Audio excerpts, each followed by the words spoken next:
नमस्कार, मैं हूं प्रज्ञा मिश्रा और आप देख रहे हैं उल्टा चश्मा यूसी। रिपोर्ट्स कह रहे हैं कि अब तक 22 किसान बॉर्डर पर आंदोलन करते करते मर गए। बंगाल में सौरभ गांगुली जी की तबीयत खराब होती है तो पूरी सरकार ट्वीट करने लग जाती है। करना भी चाहिए, लेकिन 22 किसानों की मौत पर सरकार की जुबानों पर ताले लगे हैं। यह है किसानों के लिए सरकार का दोहरा चरित्र। खैर, आज मैं आपसे बात करूंगी कि सरकार कृषि कानून वापस क्यों नहीं लेना चाह रही है, उसकी मजबूरी क्या है। देखिए, जब सारे उद्योग धंधे फेल हो गए थे, जब सारी इंडस्ट्रीज डूब गई थी, तब भी देश के किसानों ने ही देश की अर्थव्यवस्था को संभाले रखा। खेती ही एक ऐसा उद्योग था जो मुनाफे में था।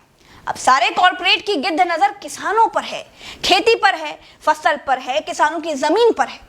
देश की अर्थव्यवस्था के साथ पिछले 6-7 सालों में चीरहरण हुआ है और अर्थव्यवस्था के साथ पूरी तरह से बलात्कार किया गया है।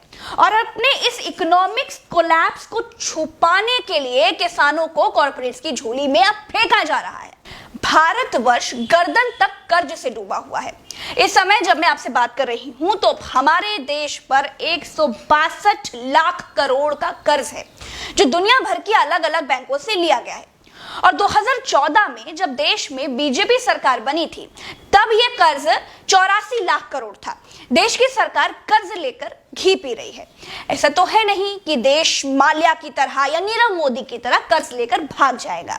कर्ज तो चुकाना ही है, लेकिन हमारी जीडीपी तो डूब चुकी है। इंडस्ट्रीज का बुरा हाल है, कंपनियां बंद होने की कगार पर आ गई हैं। ऐसे में कर्ज वापस कैसे होगा? जो सामने दिखाई देता है तो मुनाफे वाला एक ही रास्ता बचा है और वो है खेती, जिसमें कॉर्पोरेट को 200% तक मुनाफे की गारंटी है और कॉर्पोरेट को हर हाल में वो चाहिए ही चाहिए। और सरकार को कॉर्पोरेट की ये बात माननी ही माननी है, क्योंकि पॉलिटिकल फंडिंग किसान तो करता नहीं है। किसान सिर्फ वोट देता है, फंड तो कॉर्पोरेट से आता है। तो अब अगर आप कृषि कानून की जगह पर कॉर्पोरेट कानून कहें तो बात ज्यादा क्लियर समझ में आएगी। सरकार ने अपने कानून में कहा है कि किसान भंडारण कर सकता है।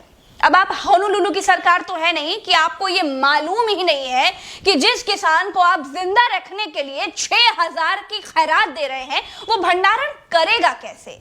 या 6000 में किसान ने अगर अपने गोदाम बनवा लिए हो तो उसकी जानकारी मुझे नहीं है इस वक्त पर। आपको अच्छी तरह से मालूम है कि देश का 95% किसान भंडारण नहीं कर सकता, तो फिर भंडारण करेगा कौन?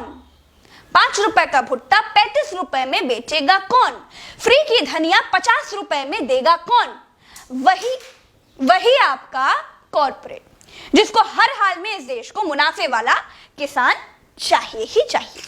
देश में खेती से जुड़ी अर्थव्यवस्था को अगर अलग कर दिया जाए तो देश की जीडीपी 50% और गिर जाएगी। बेरोजगारी जो अभी 9% है, वो 35% पर पहुंच जाएगी। सरकार खेती को उन लोगों के हवाले कर देना चाहती है जो सब के सब फेल हो चुके हैं। अर्थव्यवस्था को मजबूत करने का इस वक्त पर सरकार के पास किसी तरह का कोई रोड मैप है ही नहीं। देश को जिंदा रखने के लिए सबसे बड़ी जरूरत है अन्न, और कॉर्पोरेट अब इस अन्न उद्योग पर कमांड करना चाहता है किसी भी हाल में। और जो बेवकूफ मुझसे ये कहते हैं कि एमएसपी यानी न्यूनतम समर्थन मूल्य खत्म होगा ही नहीं, वो ये बताएं कि सिलेंडर से सब्सिडी कैसे खत्म हो रही है। वो ये बताएं कि एयर इंडिया कैसे खत्म हो रहा है। जो ये कहते हैं कि मंडियां खत्म नहीं होगी, वो ये बताएं कि जियो के आगे बीएसएनएल कैसे खत्म हो रहा है। क्या आप भरोसा दिला सकते हैं कि किसान कॉर्पोरेट की हाथ का कठपुतली नहीं बन जाएगा? जो लोग पैसे से पैसा बनाते हैं, जिन लोगों को किसानों की मौतों से कोई मतलब ही नहीं है, जो लोग पैकिंग करके 5 का भुट्टा 35 में बेशर्मी से बेचते हैं, वो किसानों को पैरों की जूती नहीं बनाएंगी, इसकी क्या गारंटी है? और जो लोग आज मौन हैं, जो लोग आज ठेले से फ्री की धनिया खरीद कर मिर्ची भरकर चल देते हैं, वो ये जान लें कि यह कानून महंगाई की गारंटी है। तो ठीक है, आप मौन रहिए और महंगाई का इंतजार कीजिए। आज के लिए बस इतना ही। जय हिंद, नमस्कार।